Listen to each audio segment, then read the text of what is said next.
This clip is brought to you by SaveWithConrad.com.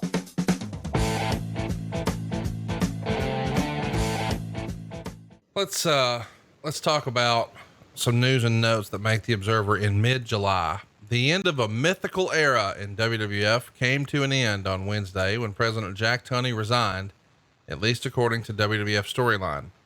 Both Tunney and his longtime associate Billy Red Lyons out of the Toronto office are no longer affiliated with the WWF due to the company wanting to more aggressively promote and build up other avenues of business, such as merchandising throughout Canada. It was part of a major week-long house cleaning of the WWF front office, which saw numerous key people in the promotions, public relations, and pay-per-view departments let go, including bigwigs like Rex Lardner, Skip, boy, you're gonna have to help me with the last name here, Bruce. Desjardins? Skip Desjardins. Okay, there you go. I'd have never gotten that one. What about Steve Planamenta? How's that one? The WWF hadn't released any official statement or comment regarding these cutbacks, which some within wrestling are attributing to Titan's immense legal bills and real estate costs as the downturn of the wrestling industry.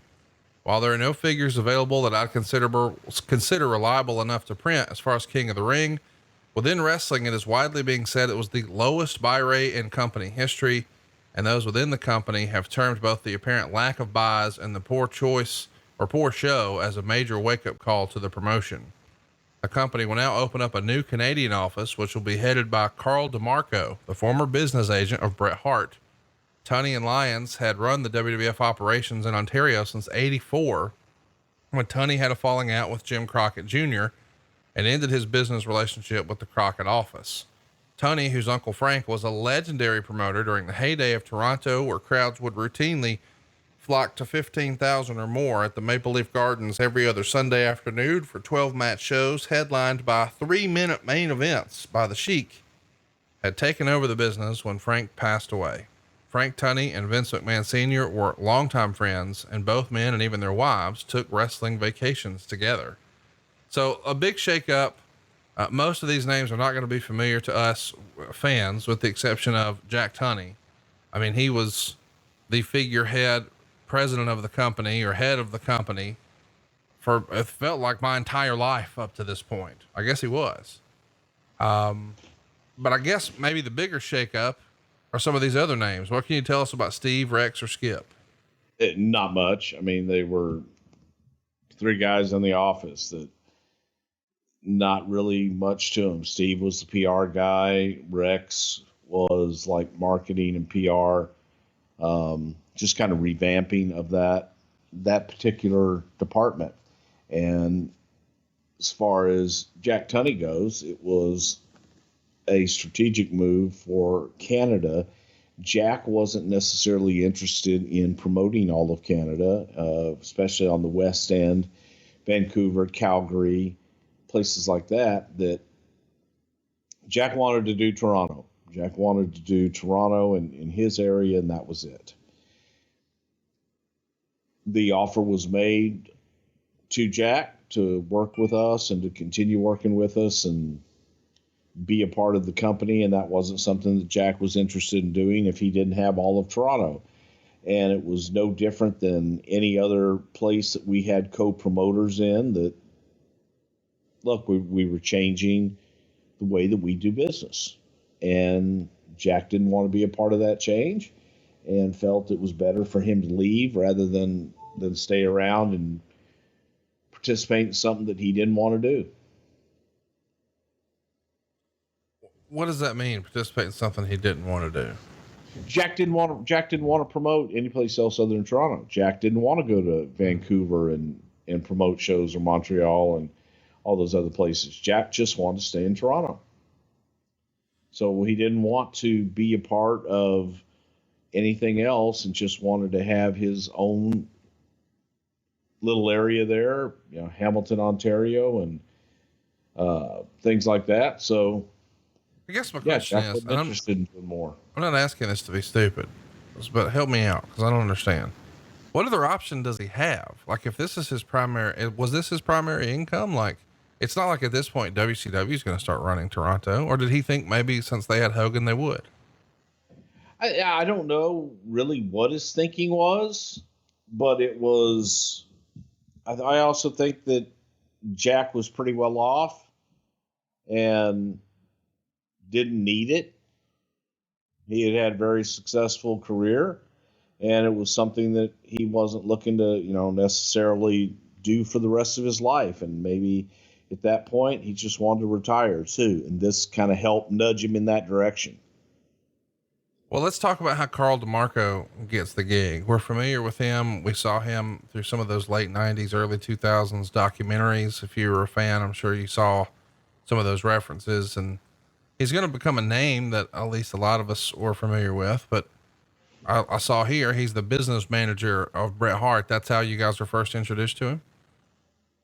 Yeah, it was, there are a lot of discrepancies as far as how Carl DeMarco came to be, but that he was driving Bret around and he was a friend of Bret's, and next thing you know, he was doing bookings for Bret outside of, wrestling and what have you, autograph sessions and just different things like that. But Carl came into the office with a business plan and a way to promote the entire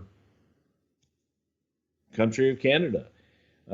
Carl had a plan to do things and branch out, do some more. Very aggressive plan. Carl was one of these guys that always liked to have press conferences before the shows and things like that, and just a very aggressive promoter. And the plan made a lot more sense than what we had been doing, which seemed to be the status quo. So as far as Carl goes, it was looked at as, here's a businessman that is trying to come in and actually has a plan, and someone that is going to help grow our business in Canada. Another thing that was happening at the time was, for Canadian television, you had to have so much Canadian content in all your TV, which is another reason we always had a lot of Canadian wrestlers and what have you.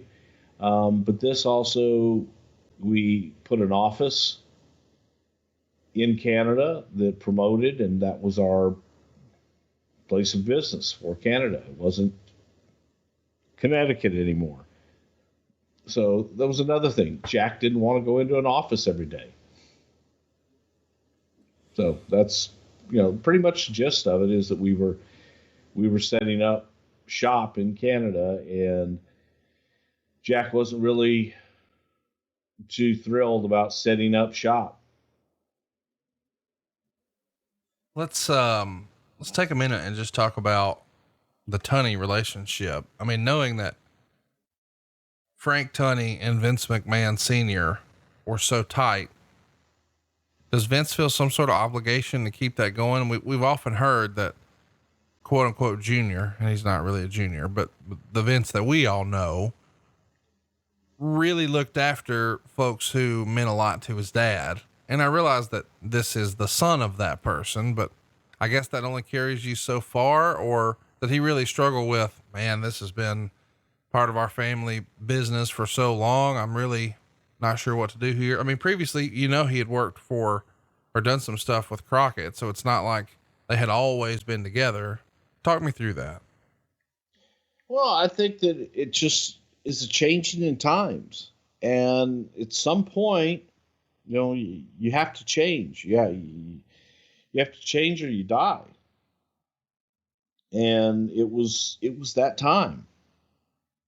It wasn't anything personal. It wasn't anything that Jack Tunney had done or Billy Red had done. Nothing like that. It was just a case of, hey guys, times are changing. Either get on board or thank you very much for your time here, and we'll move along. Before we talk about who's going to replace Tunney, and what the speculation is, I do want to ask, when we mentioned the other three names, specifically Steve, Rex, and Skip, you said, oh, we were just, gonna have a different approach towards PR and things like that. Is it simply based on, hey, we're going to have a paradigm shift about the way we approach these facets of our business? Or is the driving factor in this decision, hey man, we're not as profitable as we used to be. We need to tighten our belt. That's what's economically and fiscally responsible. Well, it's a little bit of all the above, but at the same time, when you're looking at the way you're doing business, we were changing the way that we were doing business and trying to streamline things. So either you fit or you didn't. Here's where I'm getting at that. It feels like we've heard in various shoot interviews from guys like Jim Cornette, where he would say, man, Vince believes perception is reality. When you go in and you start making these cuts from longtime folks who were staples in the office, none of those guys were longtime folks that were staples in the office. Okay. So it didn't affect the perception. My wonder is, when you make a cut like this, the guys start looking around and saying, shit, do I need to call WCW and see if I can get some of that sweet, sweet Ted Turner money? I don't really know. I think that there are people that may have thought that, but at the same time, if we're getting rid of them, is that something that WCW really is going to want? Maybe they do. Well, that's how they did their business model for a long time. If you work for WWE, well, shit, we want you. No, don't know what you do, but we'll take you. I mean, that's what happened in 95, dude. They took all the cast offs, and that was my wonder is, is there some uncertainty that people start to get a little nervous? Meltzer would talk about the figurehead role here. He says, with Tunney and the WWF parting ways, the figurehead president role will be going to someone new. And on TV, there were hints that there will be an angle coming out of the decision-making process. It's already been speculated that Shane Douglas's initial role with the promotion could be as a heel commissioner, and eventually he'd be parlayed into being a heel wrestler. Douglas has not yet signed as of press time, but it was still considered by both sides as a 95% possibility that it would happen. By the way, he's on top of shit with Shane Douglas. He's going to be the dentist. Now he's going to be the figurehead. Dude, that tickled me. Like, he's going to be the evil dentist / president. Meltzer would freestyle here, and this was a great idea. Wouldn't Bob Backlund be an awesome choice for this figurehead president role? If you wanted to have like a heel authority figure, how great would it have been to have Bob Backlund doing that in 95? Bobby could have done a good job. Yeah. Meltzer would write, the Head Shrinkers have been broken up. Fatu is getting a new gimmick with the same name, now being from San Francisco, which is a shoot as a street gang type of guy, telling kids to stay in school and not use drugs. Boy, Fatu with this gimmick didn't stand a chance, did he? Well, no, it was actually something he really wanted to do. And it was something that he felt very passionate about by going out and talking to the kids and being a part of his community. And living in San Francisco, there was a lot of gang violence, and he felt that, hey, if we could have this character on television, it may add a little bit more credibility and credence to what he was doing in real life. Hey, it's Conrad Thompson. Thanks for checking out the podcast here on YouTube. Be sure to hit the subscribe button and the notifications bell so you get a notice anytime we upload some new content. And go save yourself some money right now. If you're in a 30-year loan or you have credit card debt, it's not a matter of if I can save you money. It's a matter of how much. Find out right now for free at SaveWithConrad.com.